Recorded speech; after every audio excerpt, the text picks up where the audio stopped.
Stage 1 tanks pressing for flight. T-minus 15 seconds.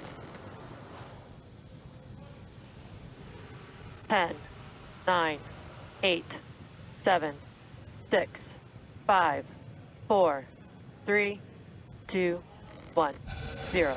Ignition. Liftoff of the Falcon 9 and Crew Dragon. Go NASA, go SpaceX. Godspeed, Bob and Doug. America has launched. One Alpha. And so rises a new era of American spaceflight, and with it the ambitions of a new generation continuing the dream. 20 seconds into flight, stage 1 propulsion is nominal.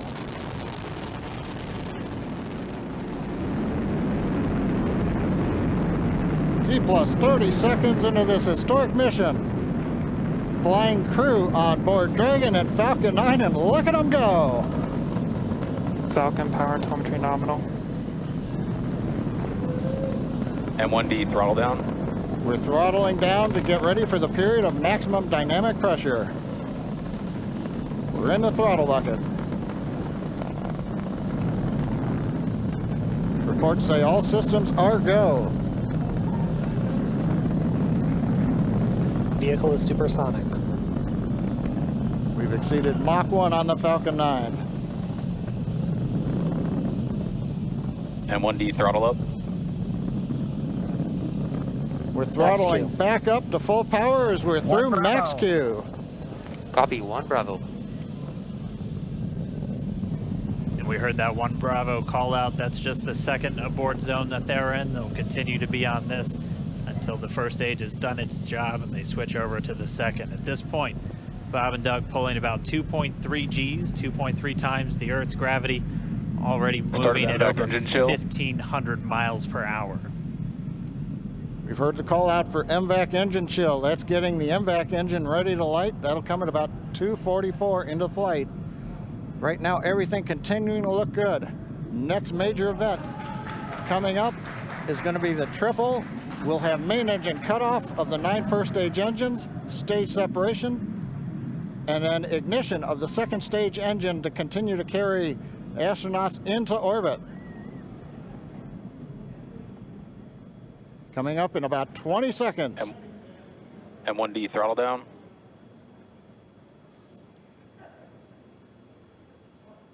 We heard we're throttling down the Merlin engines on the first stage.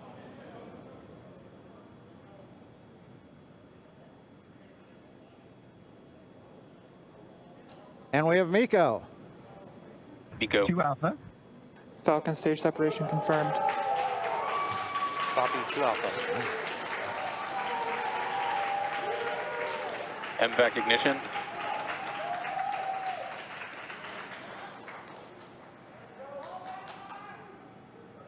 All right, we have stage separation confirmed. The first stage beginning its flight back. The second stage being powered by that single Merlin 1D vacuum engine has ignited and is now carrying Bob and Doug into orbit. So they're going to continue under the power of this second stage. Stage 2 propulsion is nominal.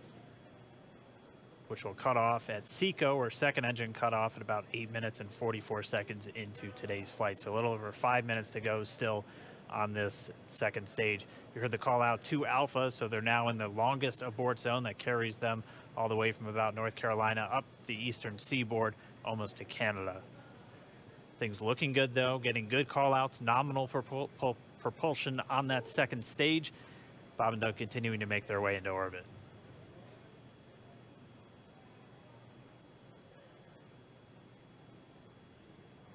Dragon SpaceX nominal trajectory. Acquisition of signal in Bermuda. SpaceX Dragon nominal trajectory. All right, here in nominal trajectory, so Dragon pointed in the right direction, continuing to make their flight uphill. Heard acquisition of signal Bermuda. That's one of the other ground stations that they're using to get telemetry and data back from this spacecraft. Stage 2 propulsion is still nominal.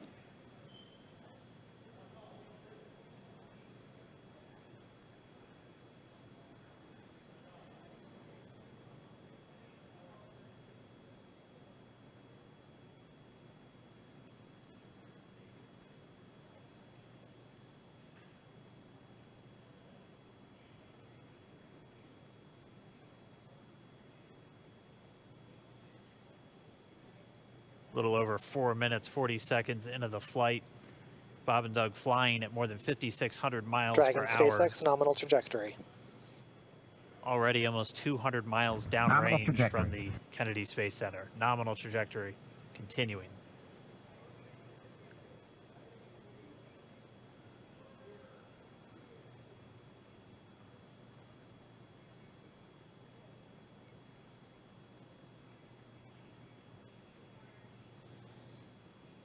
And while they continue uphill, looks like we are getting a view of the first stage as well. Yep, on your right screen, you can see that first stage with the grid fins deployed. It's making its way back to attempt to land on our drone ship, Of Course I Still Love You today.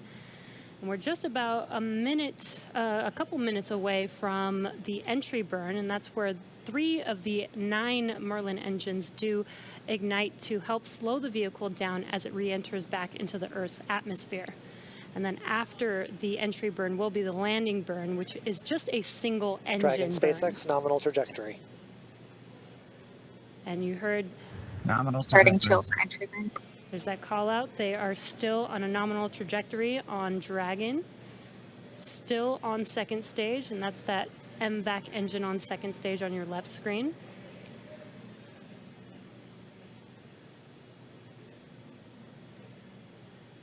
Again, on your right screen is that first stage booster coming back towards our drone ship, Of Course I Still Love You. We're about a minute away from entry burn.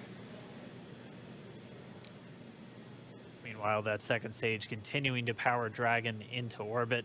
Again, if you're keeping an eye on that timer, that's going to continue to burn until 8 minutes and 44 seconds into flight. So a little over 2 minutes from now, we'll hear the call out SECO. It'll then be a little Stage 2 propulsion is still good. A little over 3 minutes until Dragon physically separates from the second stage of the Falcon 9 after the upper Dragon stage gets a SpaceX chance. nominal trajectory. Dragon copies. Nominal trajectory. Continuing to check in with Bob and Doug as they are on a nominal trajectory. Just about 10 seconds away from that first stage, starting that entry burn on your right screen. We should be able to see that view live. Stage 1 entry burn startup.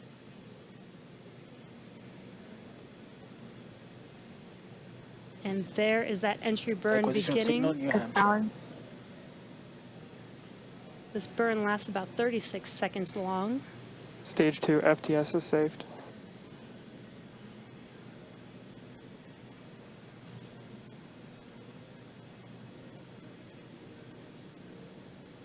While that entry burn continues, we're just about a minute away from SECO. We'll have a number of events all happen in rapid succession.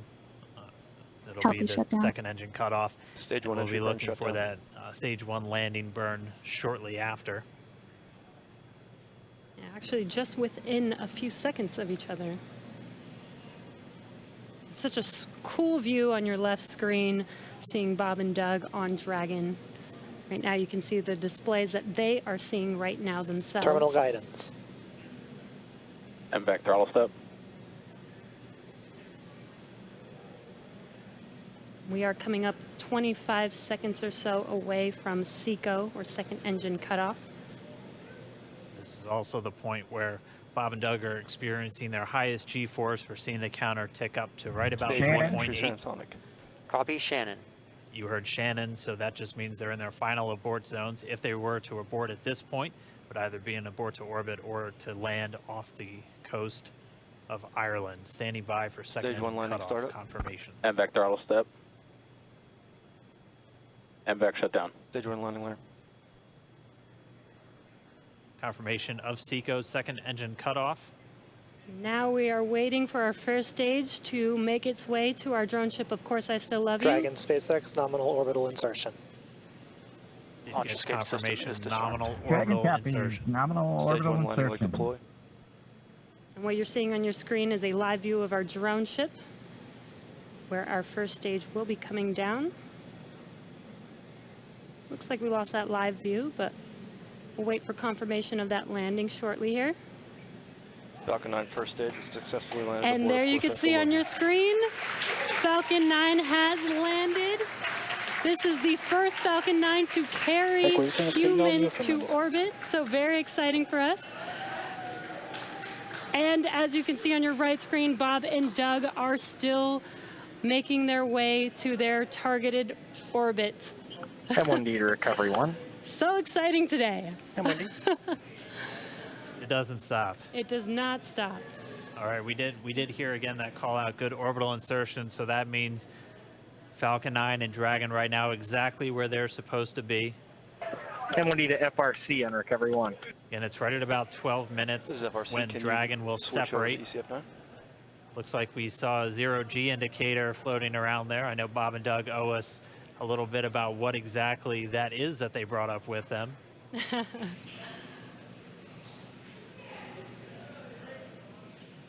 And before separation, before Dragon initiates separation from the second stage, they do make sure to make, they do ensure that the vehicle is not spinning and it is in good condition before we separate. That's right, the upper stage does small attitude maneuver using some cold gas thrusters built into the rocket body itself. Exactly, so we do expect that separation to occur in about a minute from now, but they do wait until they have full confirmation that it is ready to separate. Such cool views. I cannot get over this view that we are seeing right now. Bob and Doug on the right screen, inside of Crew Dragon, out in space. Yeah, already 200 kilometers over planet Earth, or a little over 124 miles, traveling in excess of 2,700 meters. 27,000 meters per second, or about 16,000 miles per hour.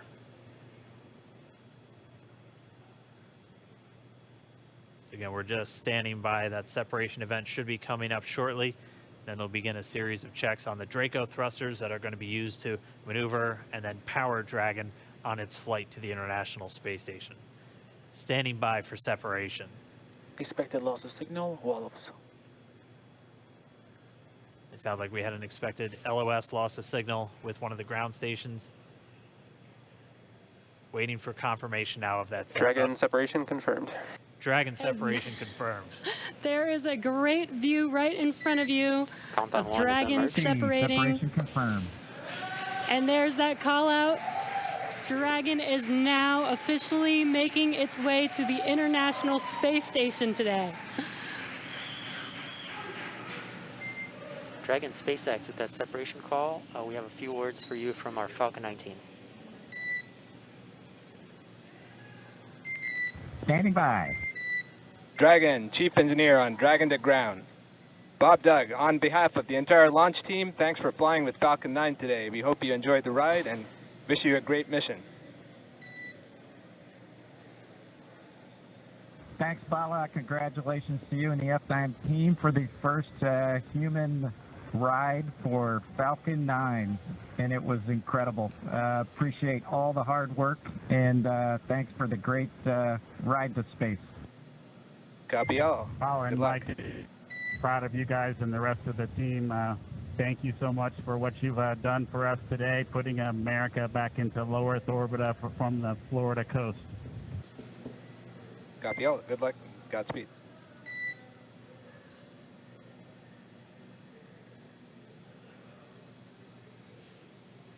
All right, so Bob and Doug are in And Dragon space. SpaceX, we confirm nominal ECLS activation and service section Draco checkouts.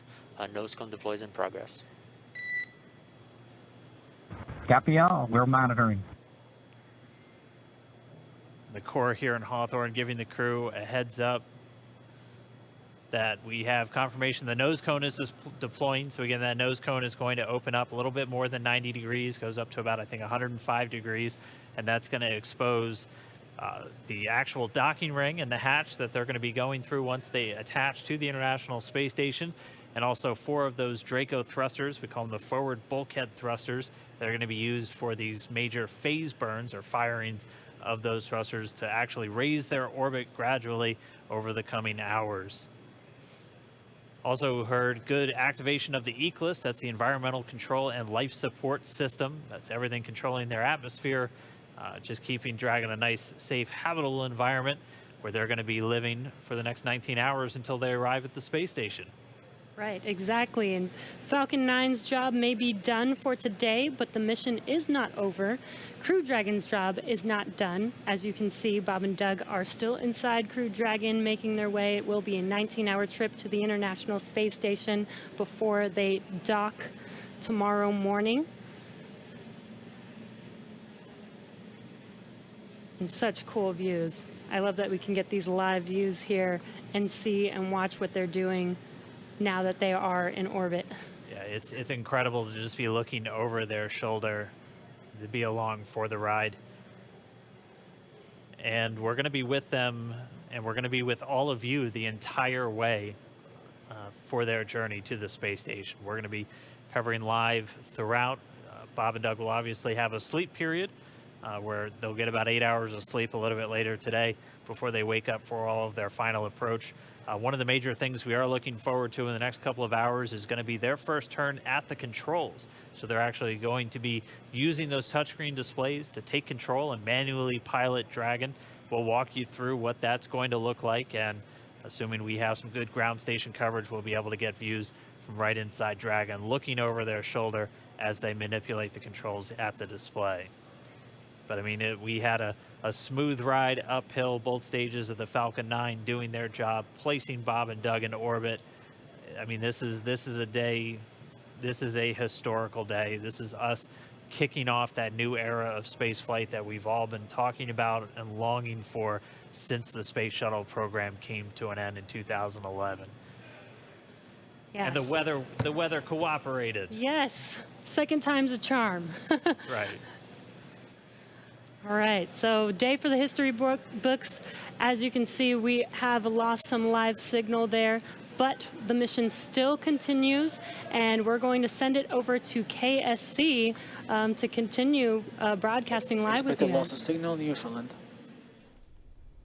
Yeah, Jesse and Dan, we are just in awe over here. When I woke up this morning and looked at the weather forecast, I was like, man, we're going to be back here on Sunday, but we did it. The room cleared out. Everybody was outside watching, and inside the lights were shaking, the cameras were shaking. Lauren came back in with tears in her eyes. This is really amazing. I can't believe it. I saw it with my own eyes. This is, I'm a little bit speechless. Just so grateful that we got them up there, and there's a lot more to go. But I'm so happy they're safe right now. I'm just so happy. Yeah. Leland, you were talking about it. It's amazing what we can do when we work together. Yes, American astronauts on an American rocket from American soil, showing you what Americans can do when we come together as a team and blast Doug and Bob off to the cosmos. This is what it's all about, and their families and everyone is working together to take them up to space safely. So I don't know what to say. That rocket fuel is still in my veins, and I want to go get on the rocket. Well, it's too late now. Maybe the next one. I know. But we want to go over to Daryl at OSB2. He's there with the administrator, who hopefully has more words than we do, because we're still kind of speechless. Daryl? Pretty incredible here, Marie, at the Operations Support Building, where a chorus of applause has been happening from the beginning of launch and throughout the various stages. Some very special guests were here to watch it. That includes President Donald Trump, Vice President Mike Pence, and NASA Administrator Jim Bridenstine, who joins me now. And you were with the President and the Vice President. America's back, launching human astronauts again. Tell me how you feel about that, and tell me about the President watching the launch and what happened there. So this has been a long time coming.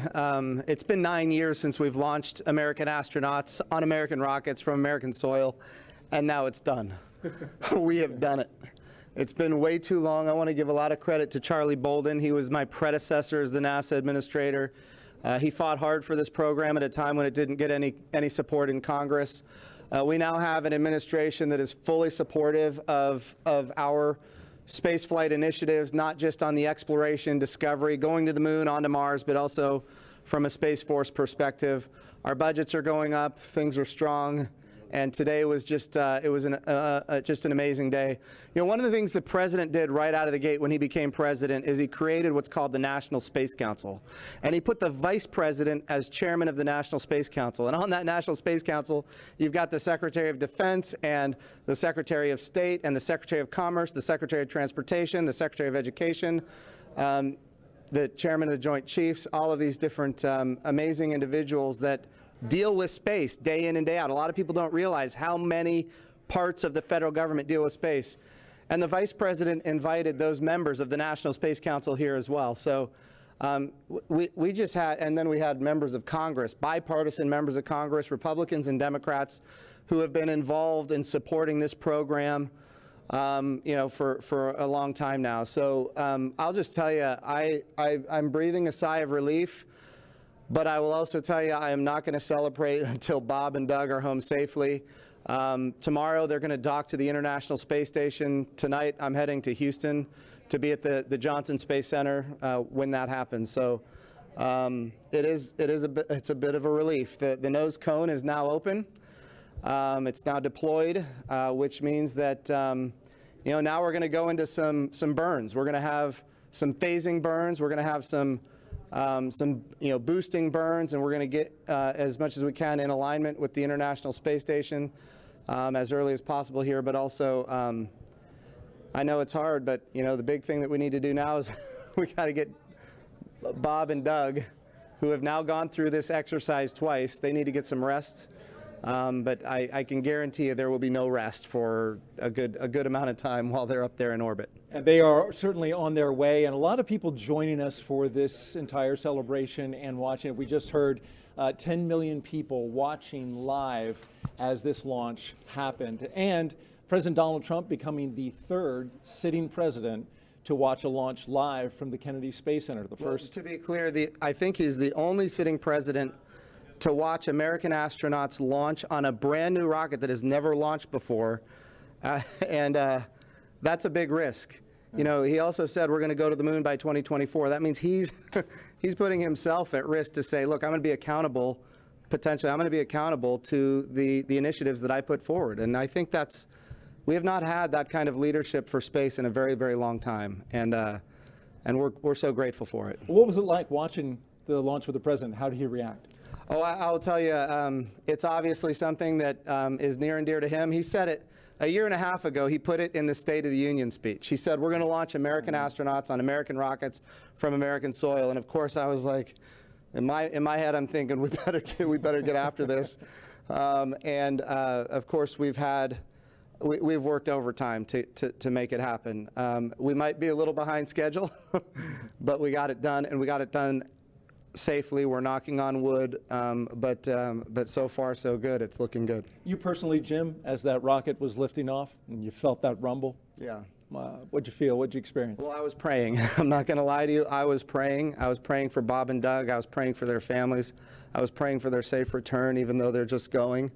But man, I'll tell you, it was, I've heard that rumble before, but it's a whole different feeling when you've got your own team on that rocket, and they are our team. They are America's team.